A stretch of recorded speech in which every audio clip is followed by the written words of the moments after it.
The NBA Finals are right around the corner, and one of the major storylines heading into this year's matchup between the Dallas Mavericks and the super team out in Boston is Kyrie Irving's return to Madison Square Garden, the place he called home for about 2 seasons.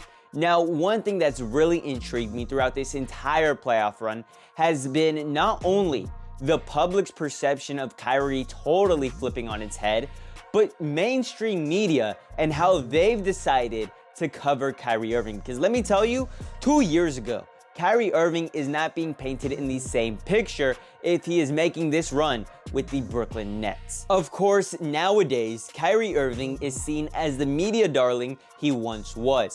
The player who could go out there and hypnotize just about anybody watching with the unbelievable skill set that he displayed on the court. Not only has he managed to gain the respect of the fans back, but he's also been able to gain the media's love and attention as well. And let me tell you, that is a powerful combination right there.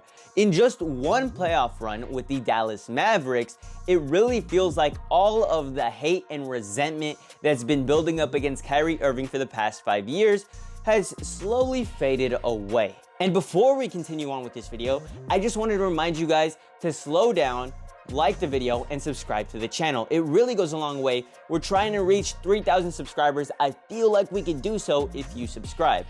All right, now let's get back to talking about some Kyrie Irving. You'd be lying if you had said that over these past few years, you didn't know somebody who at the very least didn't like Kyrie Irving for one reason or another. Because let me tell you, he gave NBA fans a lot of reasons to hate him. Hell, it goes further back than just these last couple of years. I think it begins the moment he left Cleveland, because he had a very good thing going on in Cleveland. Hell, he had a great thing going on in Cleveland. Him and LeBron had gone to 3 straight NBA Finals, had just won one 2 years ago, and yet that wasn't enough for Kyrie Irving. Now, at the time, he was a media darling. This is when people actually loved Kyrie Irving. There was no reason to hate the dude, right? Young, exciting rookie who came into the league, helped lift up the franchise, and then LeBron James shows up and takes them to new heights. Kyrie Irving, you know, the way he played in his stint with Cleveland, beautiful. Love watching his highlights. They're great. Everybody thought so. And the reason I say all of this is because when he decided to leave Cleveland, he didn't gain many haters from it, maybe just Cleveland Cavaliers fans, but outside of that fan base, not many people hated Kyrie because they understood why he was leaving. He felt like he needed a change of scenery. He didn't want to be looked at as LeBron James's sidekick for the rest of his career, the same way Scottie Pippen is viewed nowadays to Michael Jordan. You know, Kyrie Irving wanted to be in charge of his own team, and the Boston Celtics gave him the opportunity to do so. So in 2017-2018, Kyrie shows up in Boston.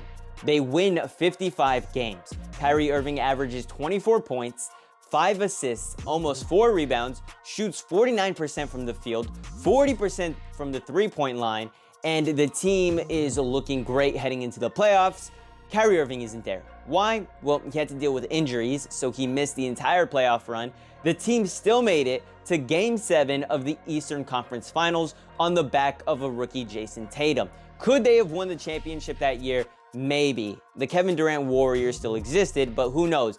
This Boston Celtics team had the potential to win it all. Of course, it didn't happen, but Kyrie Irving came back. And this is where the hate for Kyrie Irving really begins. At the beginning of the 2019 season, Kyrie Irving would go on to make his infamous speech to a roaring Boston crowd. And in this, he would tell all of Madison Square Garden that if you guys will have me back, I plan on re-signing here. Now, of course, he couldn't re-sign until the offseason, and then around the All-Star break, his tone begins to shift. There's rumors and reports that Kyrie Irving and Kevin Durant are close. They're talking a lot, maybe potentially about teaming up in Brooklyn because there's cap space available to do so.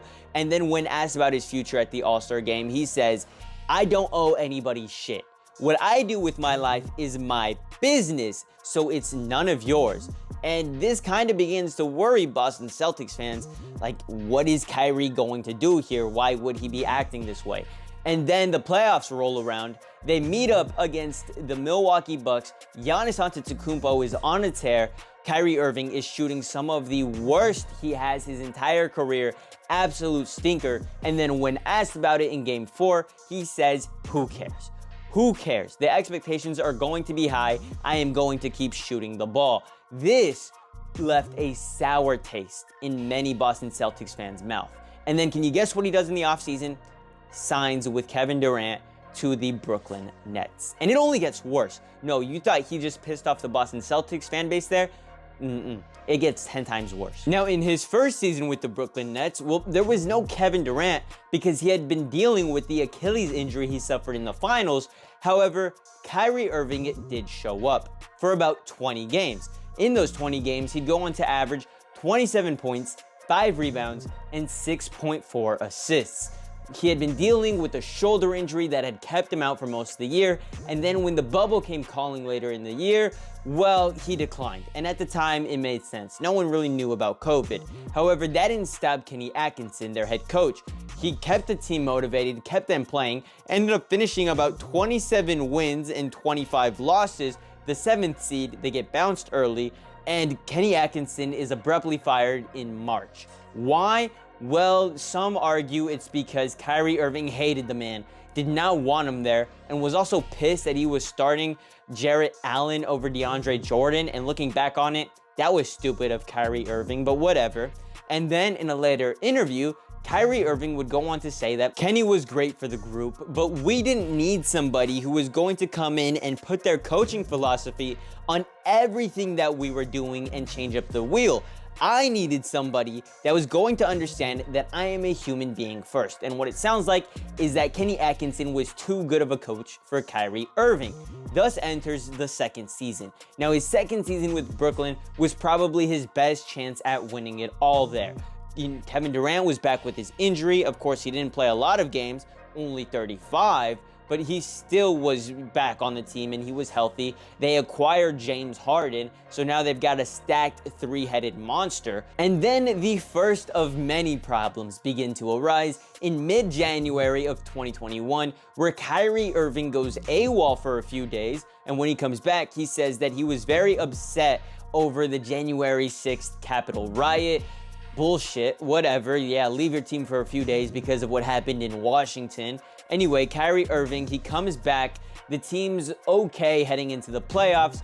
And now with James Harden on the team, they're a juggernaut. Sure, they didn't have much time to, get that chemistry in order, but who cares? This is where they made their playoff run.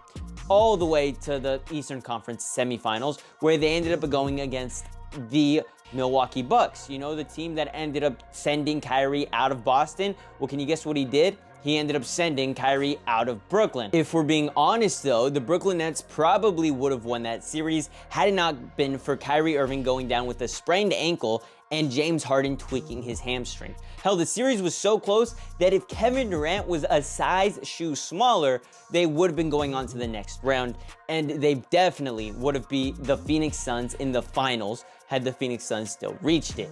That didn't happen. And then comes 2021-2022. Now, this is when Kyrie Irving refused to get the vaccine, which was definitely a choice. He only ended up playing 29 games because he couldn't compete in any of the home games. Hell, he couldn't compete in any of the games against the New York Knicks. Like I said, 29 games, and in those games, he averaged 27 points. He only got about 5 assists and 5 rebounds. His shooting percentage was 46%, 41% from the three-point line. So it's not like he had a down year, but the Brooklyn Nets definitely hurt from this. And then James Harden requests a trade, gets out of town during that season. So now it's really only Kevin Durant and Kyrie in the playoffs, and they end up losing in the first round. And that marked the end of his last full season with the Brooklyn Nets, because in the very next year, he and Kevin Durant would force their way out of Brooklyn and end up getting traded at the trade deadline. Of course, Kyrie Irving would end up with the Dallas Mavericks, and Kevin Durant would go to the Phoenix Suns. Now, during all of last season, Kyrie Irving ended up playing 60 games in total. And in those games, he averaged 27 points, again, 5 rebounds, 5 assists. His shooting percentage definitely went up from the field. However, his three-point percentage did take a dip. It didn't slow down Kyrie at all. Now, when he reached the Mavs, they somehow got worse, started losing more games, and then fell out of the playoff race.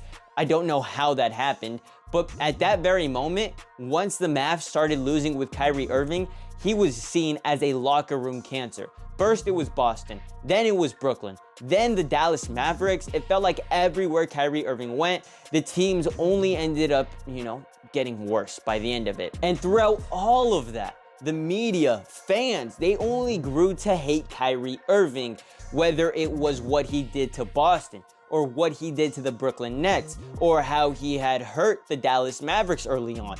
There was just a reason for anybody to hate him, right?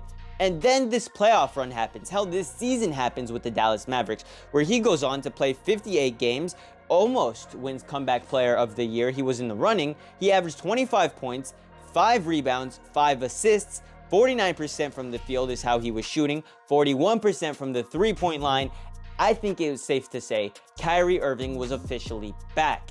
And then he has this miraculous run where he plays well against the Clippers, doesn't have the best series against the Oklahoma City Thunder, but definitely puts his mark against the Timberwolves in that Western Conference Finals. I mean, a 40-point game by Kyrie Irving at the age of 31, he's still got it. And now people love it. And that's how he's been able to flip the narrative over these last 5 years. It's really because since entering the Dallas Mavericks organization, he hasn't said anything too outlandish. Hell, I didn't even talk about him believing in flat earths or that book he posted on Twitter. Didn't even get into all of that. That was also very bad. But he hasn't done any crazy stuff since entering the Mavericks organization. He's done nothing but play well. Now, who do I have winning the finals between the Celtics and the Mavericks? Well, Luka Doncic is the best player in this series. I believe that the Mavericks have the better top-end talent, which is why I am choosing, superstars over depth here. That's why I have the Mavericks winning the NBA Finals. Anyway, that's about it. I really just wanted to cover Kyrie Irving and the way he's been able to flip the media's perception, fans' perception of him over these last few months. It's been unbelievable. Anyway, that's about it. Catch y'all later. Much love. Deuces.